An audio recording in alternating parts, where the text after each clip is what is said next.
จะไปไหนพ่ออยู่ธุระลูกไม่เชื่อพ่อจะไปหาสาวใช่ไหม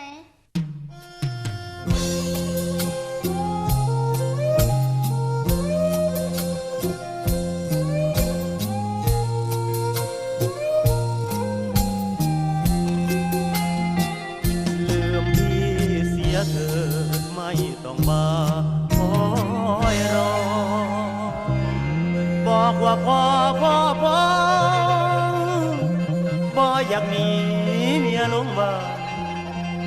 ไหลมานานแล้วเด้อน้องหลายปีลูกจนใหญ่เด้อน้องคันไม่มีทางไปลืมพี่เสียเถิดลาอย่าซาเลือมที่ผ่านมาเด้อน้องเอ๋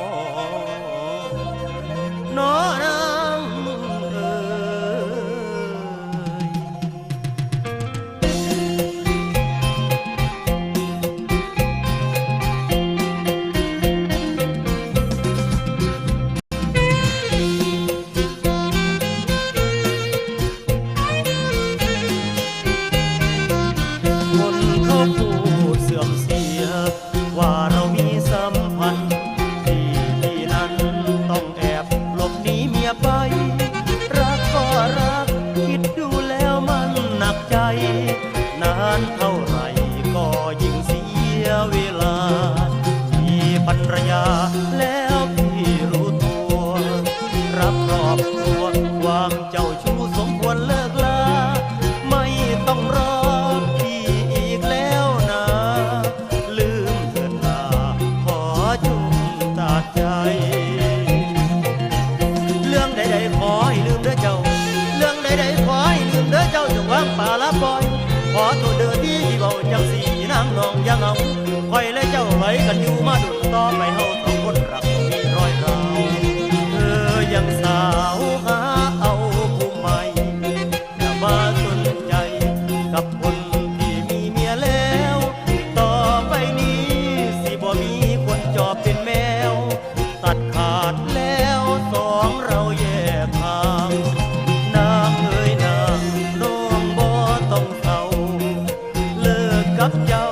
คิดว่าพี่ทำถูกถึงหัวใจนั้นเคยพันผูกเห็นแก่เมียและลูกจึงถอนตัวจากเธอ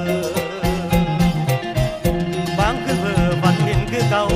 บางคืนเพ้อฝันเห็นคือเก่าบางมือแต่เศร้าที่น้ำเจ้าสู้ยามแต่ต้องห่างใจพี่ให้เศร้าคิดเรื่องไม่เคยหลงผิดว่าที่เรื่องไม่มั่นใจอย่าไปเฮ็ดคือแต่กี้ที่ว่ามันลำบากใจ